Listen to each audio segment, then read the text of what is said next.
Hey guys, and welcome to the Money Podcast. This episode, we're going to talk about Web 3.0 or Web 3. Don't you wish you could go back in time and be one of the first investors in the internet? You'd make a killing, right? Well, you can't go back and invest in Web 1.0, which was just static web pages, read only. And you can't go back to invest in Web 2.0 either.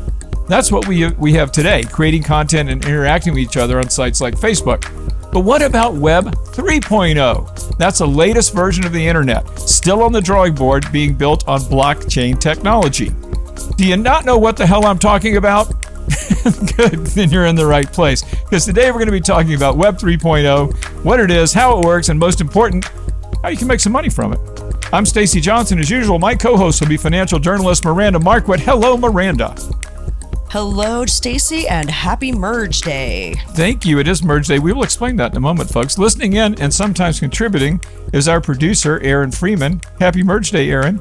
Oh, happy Merge Day. I'm waiting for Web 3.7. Today's special guest is Robert Farrington, a Web3 expert and founder of digital asset education website, Cult of Money. Robert, I thought you had a website about college loans. You have another one about called Cult of Money? I do. Yes, I do. You are a busy boy. Well, thanks for being here.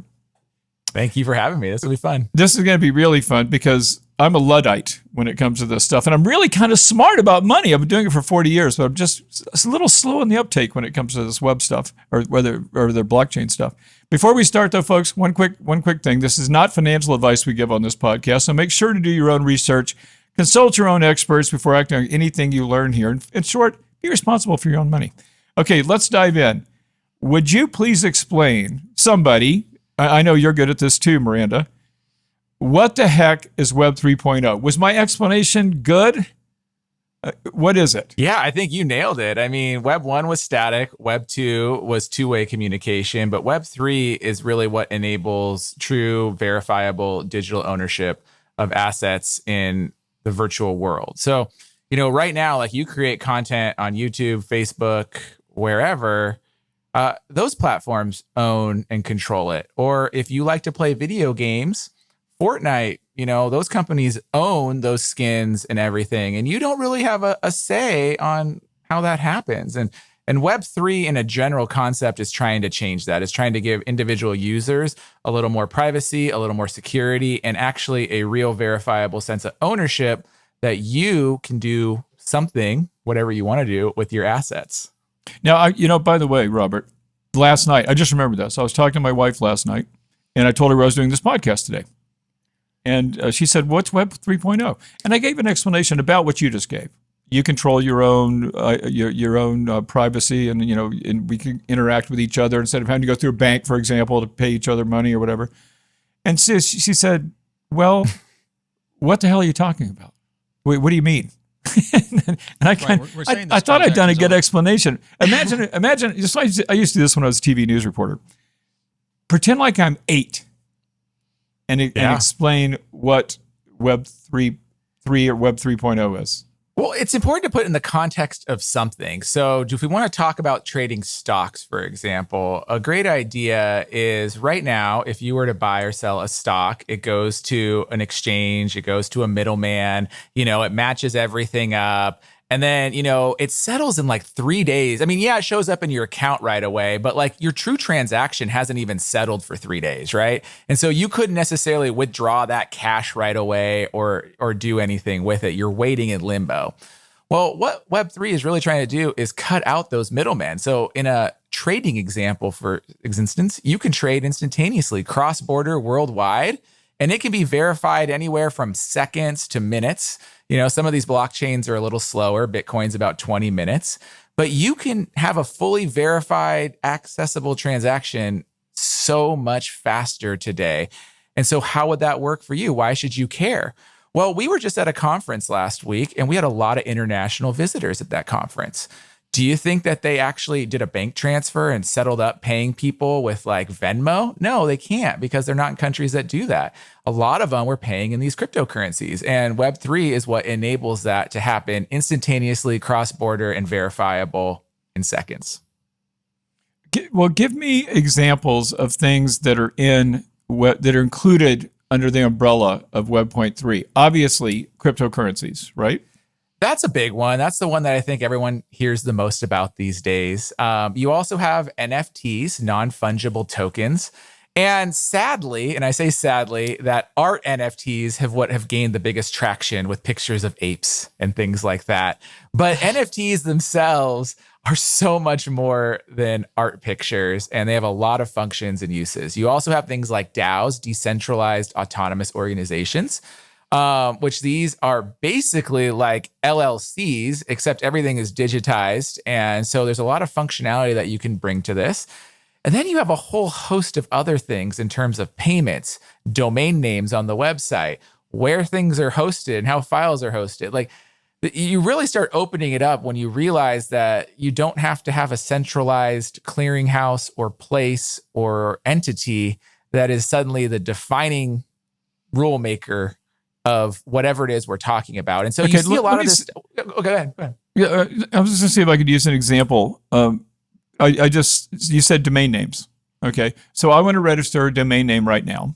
So I go to GoDaddy or one of these organizations and I pay a fee. What would happen in a decentralized world? No GoDaddy. I've just decided I'm going to make this website my website. But how do I know there's not another one like it? So you can validate it on the blockchain. And that's where we have things like the Ethereum name service and different things. But instead of a centralized, quote unquote, cabal of rule makers that are deciding on what domain names are allowed and how it's controlled, you can go onto the Ethereum name service, which is literally just an app for this. And it's on the blockchain. And you can look at everyone's domain names that exist. And if it's not there, you can add yours by paying a little Ethereum and having it processed in the blockchain. And now you own it. Awesome. Now, and this is something that I was confused about before. I think I understand it now. The Ethereum, which I own some Ethereum. This is not just a store of value. In other words, this isn't something I'm just speculating on. And if I want to build something, like in this example you just gave, if I want to register my name, my new domain name for a website, I'm going to have to pay some Ethereum to do it, right? So that's why I would own Ethereum. It's not just speculating, hoping it goes up in value so I can sell it for a profit. It's because I'm going to need this as currency, essentially, to do things I want to do on the blockchain. Is that accurate? And that's how I like to view it and how I like to tell people. Like, we don't really ask ourselves what the value of the US dollar is, right? We literally just go to the gas station, pay our dollars, get our gas. Like, it's not like a question. And that's how, like, in the Ethereum world, you transact. Like, you literally pay your Ethereum, you make your transactions happen. However it is that you want to transact, you want to buy something, you want to sell something. And I think as Americans on this podcast, we are very behind on this.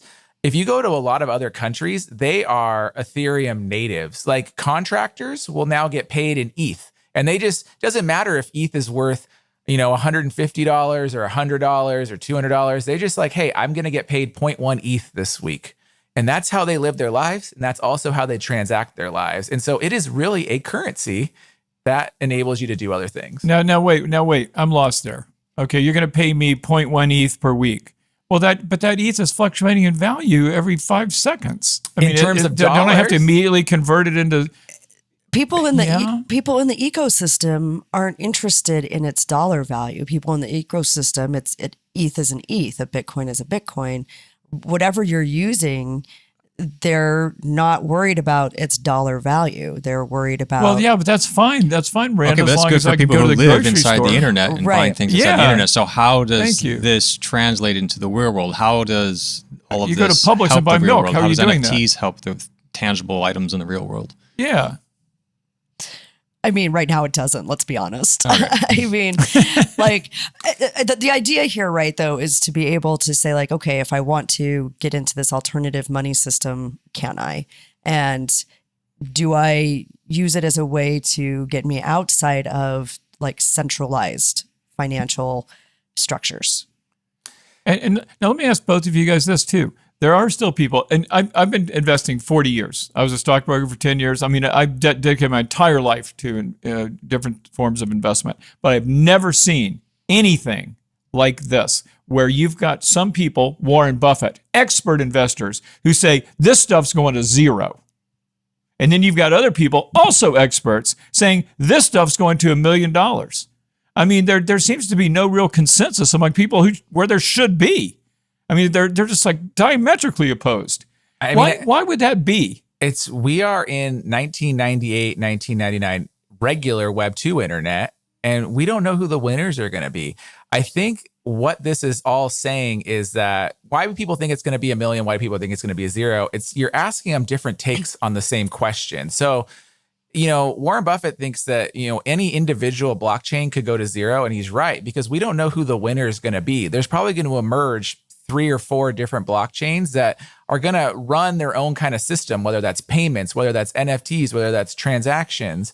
And we don't know that winner yet. But on the flip side, there's other people who are like, it's going to be this chain. And as a result of it being adopted, it's going to rise in price.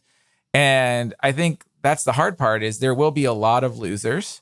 But I think a lot of this technology and stuff has become so established in such a short period of time that it's very hard for me to imagine, it totally disappearing. That doesn't mean that any individual chain will go to zero. It's no different than any individual company in the S&P 500. Like, it could literally go bankrupt tomorrow. They could have bad contracts like we had in 2007, 2008, and like just wiped off the, planet really quick. Very possible. But on the same token, this technology is being used in so many facets of society, outside of finance even, that it's really hard to see that it's going to go to zero, but it might not go to $1 million either. Like, I personally don't bet on the price of a fluctuation, just like I don't bet on the value of the US dollar. Like, it doesn't make sense to me in that regard. Isn't the term decentralized really a false advertising? It depends. I mean, at the end of the day, Well, every company distributed ledger is what it is. I mean, it's by definition but in order for a whole right? thing to work, there has to be fees exchanging hands somehow. Somebody's got to trickle money to make this thing work. Well, but it's the same motto that Visa and MasterCard use, right? So you swipe your card, Visa and MasterCard get 2% of that transaction. Well, that's the best way to think of the blockchain, right? You want to process a transaction on the blockchain, you pay a little bit of gas fees or transaction fees, and those go to they get distributed out to all the decentralized computers that are processing it. So there's kind of a mutual incentive for both people to process these transactions, even Joe Schmo running their computer, out there, because anyone that does a transaction, they pay a fee for that transaction to take place. That reminds me of something I was going to ask you too. That we're talking about a decentralized network, right? Right. So I can pay you without having to go through the bank or any number of other applications. Well, my Ether is sitting at an exchange. I mean, it's basically the same thing as a bank, right? That's what I mean. Well, then it's not decentralized. I mean, if you're keeping it on the exchange, it's not. I just wrote a thing about that, didn't I? I think, don't trust the exchange. So I always like to think about this, like you were a stock trader for years. So you could keep your stock shares custodied at a major brokerage firm, or, no one does this anymore, but you could have your share certificates in your house and lock them up. And you and I could have walked and met on a street corner and transacted on those share certificates. Oh, you're right. And that's good point. That's kind of the way that you should view this, is that, there is a lot of convenience to be said for keeping your Ethereum on an exchange or your Bitcoin or whatever it is, because you can transact very easily.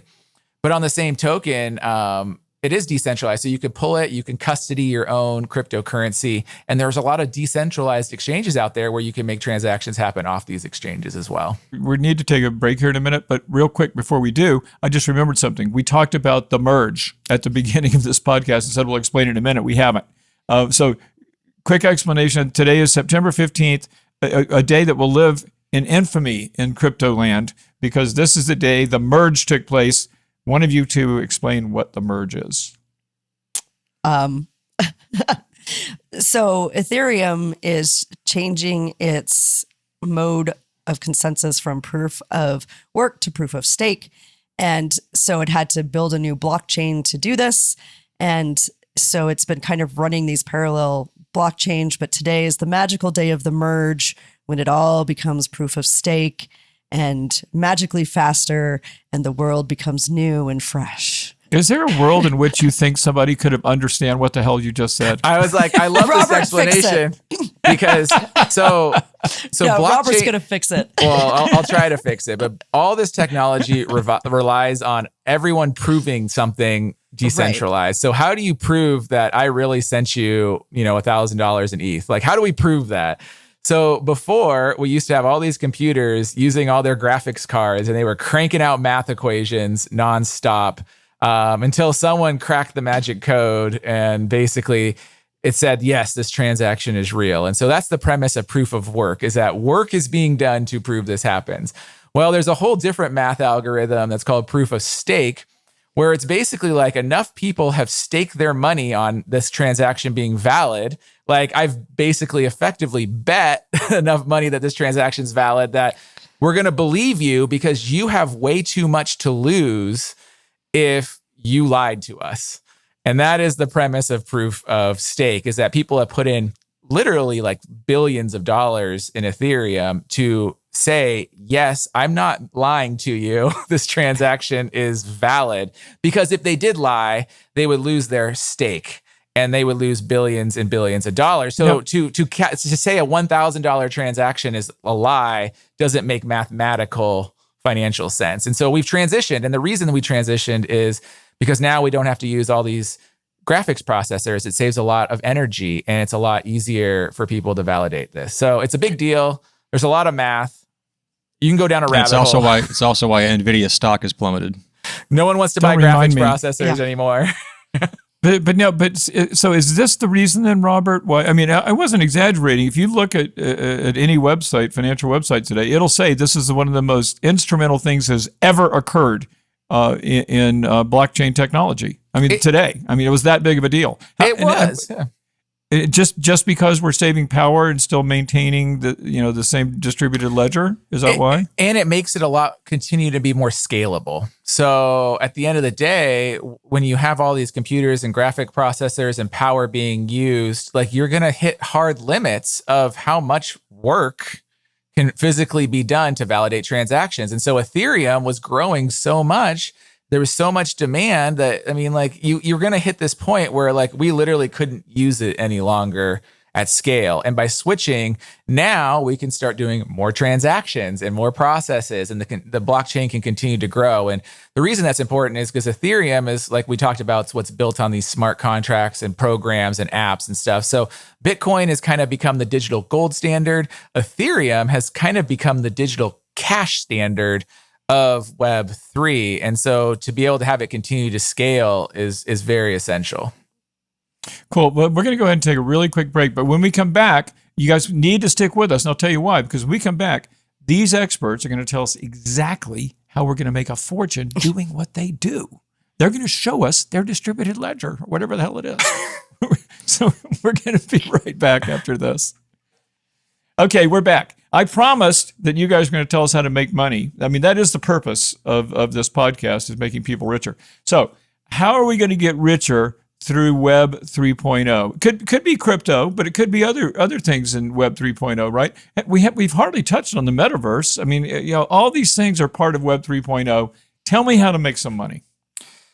I mean, I'll share in my eyes is I'm not the one that's going to advocate trading cryptocurrencies or flipping NFTs or things like that. What's interesting to me are the companies that are going to leverage this technology to make transactions, everything more seamless. I always think of like, how do I invest in the Amazons of the world, right? So Amazon basically took the internet, like Web 1, and they're like, I can sell books. Well, I want to find these companies, and there's so many people working on this in their basement. It's impossible to know, but who is going to take this technology, these marketplaces, this ideology, and build the one that's going to hit the public? So I think the first emerging trends we're going to see are in the gaming space, potentially the music space, because these are areas where you have a monopoly or an oligopoly of companies. There's like 3 of them that suck all the value out of the economy. And they're not letting their creators, their players, or anything realize any value. You can't trade your in-game items and things like that. And so I do think that gaming is going to be one of the first mainstream publicly traded company areas that we're going to see a lot of value created from this technology in. Specific company, please? I don't know. They're all being developed. There's Oh, okay. That's the thing. So we don't know. So we have, well, there are big gaming companies out there. But the big gaming companies are still based on the Web 2 model of complete value extraction of their economies. So, like what about Roblox? Do you know Roblox? Yeah, I do. And they're close, but they're starting to launch a couple apps where people can earn Roblox in the app for playing games and creating things. But I haven't heard much of them trying to adopt this NFT type model where you can sell, monetize, and create as well. Well, yeah, I've been looking at that stock for quite a while. It was up around 100 when everything was higher last year, and it got down as low as 25 this year, and I think now it's around 42 or something like that. But they're basically a game maker, right? Yeah, I mean, they're a game maker and an ecosystem creator. So if you have kids, but the problem is that you buy Roblox, you spend Roblox, everything is Roblox driven. They extract 100% of the value of their own creation. Oh, okay. And so if you own a game... So not so much Web 3.0. It's not Web 3.0, and that's where I think, but the incentives don't necessarily align. And I think the next company, they have potential to pivot, not to say they won't, or they might buy a company or do different things. But I think gaming is going to be the first one we're going to see NFTs adopted in a different way. Okay, well, I need specifics here. Miranda, well, actually, before we do that even, forget stocks for a second. If I am a person who wants to buy crypto, it seems to me like I would want to, obviously, Miranda is an investor in lots and lots of different crypto, right, Miranda? Yeah, I have a bigger crypto portfolio than I should. and I'm only in Ether.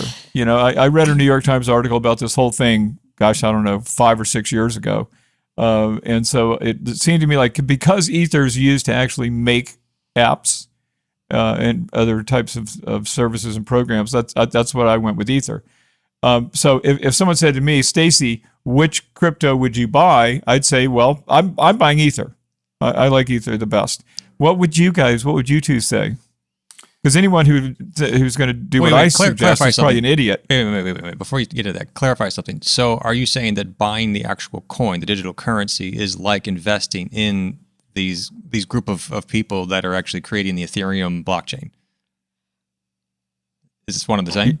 Are you investing in the company? I don't understand. Well, you're investing in the blockchain, yeah.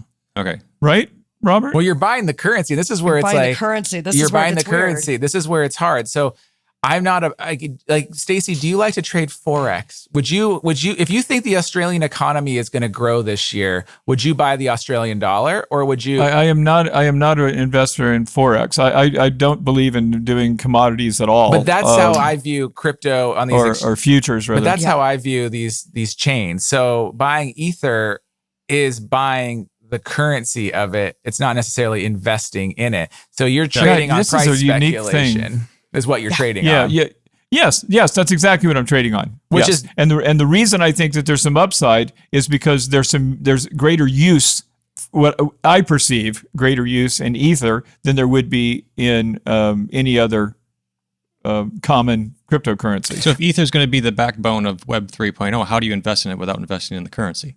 What? Yeah, okay, that's a good question. Well, you can invest in exchanges? You're gonna what would you do, Robert? You're going to invest in companies that are developing on it. You could invest in companies that have like NFTs. You could potentially buy an NFT. You could stake your Ether as well. So if you think that Ether is going to be the transaction protocol, well, stake it. You're going to get all those payment fees are going to come flowing to you through how much you stake it on there.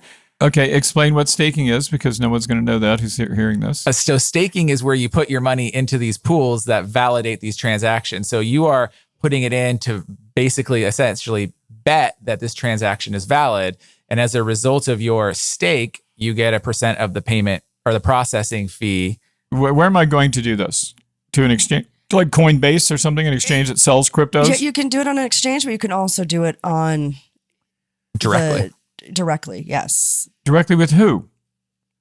On the blockchain. You do it with these staking pools in a decentralized exchange. So if you do it on a Coinbase or a centralized exchange, there's nothing wrong with that, but you're not going to realize as much as you would because they're going to take it. They're going to take their cut, right? So it's an easy way to do it, but realize that you are paying for convenience by doing it on the Coinbase. Okay, so I'm going to take all of my Ether out of the. I've got 2 different exchanges that are holding it for me.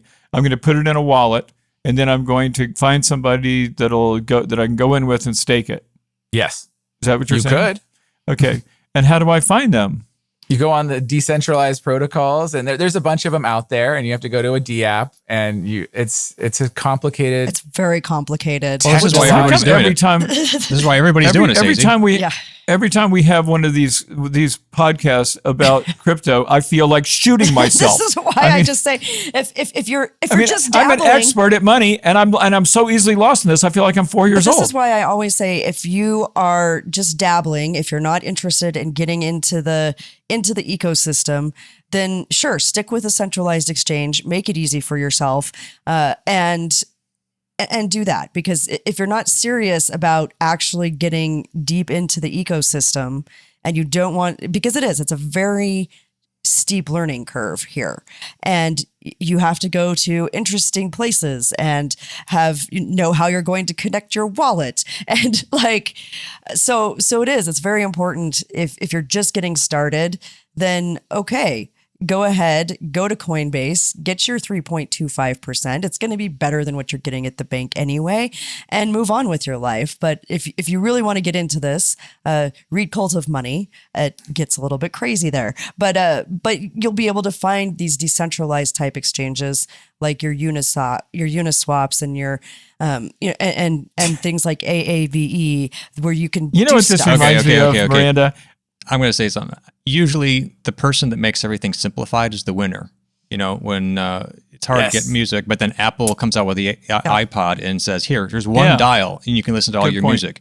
They win because most people aren't going to understand anything you guys are saying. Exactly. So who in this playing field is dumbifying this and making it simple? And that's who we don't know yet, but that's who I want to invest in. So when you're talking about it, I want to get to that company, that place, because I don't think these tools or things are changing, but we will leave the days of Napster and we will get to like Apple Music.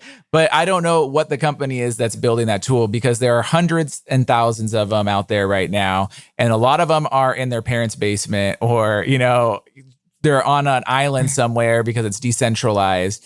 But these are the people that are going to be, to me, I want to invest in the companies that are going to deliver the value on these platforms. I don't want to trade a currency on price speculation. I want to know the person that's going to bring all the value to the whole country and world. But do you think it's really Robert, in the garage, or do you think it's already, the company is already in the S&P 500 that's going to do this? What about that? I truly actually think it's in the garage, but not to say that a company in the S&P 500 won't buy them in 3 to 5 years. I think that this companies play it way too conservative, that are already, established, and they're dabbling in it. But the fact that probably all 500 of 500 companies in the S&P 500 are dabbling in it says something, right? So I don't know. Yeah. What about, in fact, before we leave, and we're just about out of time, I want to say something really important. For those of you who are listening, who want to invest in Web 3.0 or Web 3, here's what I would advise you to do. Here's what I did yesterday. Go to Google, put in investing in Web 3.0, or do this even more direct. ETFs for Web 3. And then you're going to get a bunch of ETFs that come up. So these are exchange traded funds for the novices out there. So then you can go to those funds and you can see what stocks they hold, because they all tell you, the ETF says, here's our 10 biggest holdings. And you'll probably find Meta in there, and things like that. Google, probably, some things that may not be directly related. But if you're interested in investing in this, and I think you should be, then go to do that. Search for ETF Web3, look at those individual ETFs, see what their top holdings are, and then look at those individual companies and see if there's something you want to be a part of. Do you guys agree with that, Robert and Miranda? Yeah, I think it's a savvy way to do it, especially when you look 100%. At the themes of those companies too. Like, is it payments? Is it metaverse? Is it, different things? I think you'll start seeing one where the use cases of Web3 are much better than the use cases in other scenarios. And to me, I'm very bullish on payments in general. I think it's probably the most practical use case today, without changing the world. Cool. Well, in the meantime, if you want to get frustrated, indulge in conversations just like the ones we've had if you don't understand Web 3.0. You know what this reminds me of, you guys? My wife is big into techno. She's much younger than me. So I'm always like, what do you mean? First of all, don't call it techno. It's called EDM, electronic dance music. And I'll be like, yeah, but it sounds the same. Are you out of your mind? You're telling me you can't tell the difference between break beats and deep house? And I'm like, yes, that's exactly what I'm telling you. I get in these conversations where I don't know. I just feel like killing myself. I just don't know what the hell I'm talking about. And I feel like that when I went on this topic too sometimes. So if that's you out there, folks, if you feel a little confused by this stuff, you're not alone, because I'm a genius and I'm confused by it. Well, and I think the important thing is to take a step back and realize, like, you can dabble in this. You can get a few things. Just make sure you're limiting how much you're putting into it. I was just on a panel this last week talking about crypto investments and digital assets. And if you're not ready to like dive deep in, say, okay, well, I've got a little bit of fun money. I've got a little bit of play money. I'll try some stuff out and see what there is, and make it easy, make it convenient, go someplace where it's easy and convenient, and don't get bogged down in trying to like figure all the technical stuff out. If you're interested in it, you can learn about that later. But for now, keep it simple. Go to a centralized exchange and try some stuff out with money that you can afford to lose. Well, I do have an investment plan, and that is to follow you guys around and do whatever you do. I'm going to say it's going to be short-lived, because the second we have quantum computers up and running, none of this is going to matter. I mean, I'm going to introduce another term for you all to just mull over. I'm looking at hash graph right now. So okay, that's it. It's time to be done. That's it. I already feel like a fool. I'm supposed to be the expert on this program, and I don't mind not knowing everything, but now I'm starting to get pissed off, okay? I'm really not. I really appreciate you guys helping me understand this. And it's going to take, I'm going to say, 60 more podcasts before I actually get it. In the meantime, we are out of time, folks. But we are never out of topic. Dig a little deeper. You're going to find links to lots more info in our show notes. And remember, if your goal is to make more, to spend less, to retire rich, well, your online home is moneytalksnews.com. And don't forget to check out Miranda's online home as well. That is Miranda Marquit, MARQUIT.com. And of course, you want to visit Robert. Robert, tell me your website again. I don't have it right in front of me. Cult of Money, CULT, Cult of Money. Cultofmoney.com. And that one of many websites that Robert apparently has. But go to that one to learn more about this. In the meantime, if you've got a question, comment, or topic you would like to suggest, tell us about it. Email us at hello@moneytalksnews.com. That's hello@moneytalksnews.com. And one last thing, you already heard me say it once, but if you like what we do, do something for us. Subscribe to this podcast. It takes you 2 seconds, helps us. So if you like us, show us and subscribe. I'm Stacey Johnson. I'm Miranda Marquit. I'm Aaron Freeman. I'm Robert Farrington. Robert, you're a gentleman and a scholar. Thanks for hanging out with us, and thanks, everyone. We'll see you right here next time.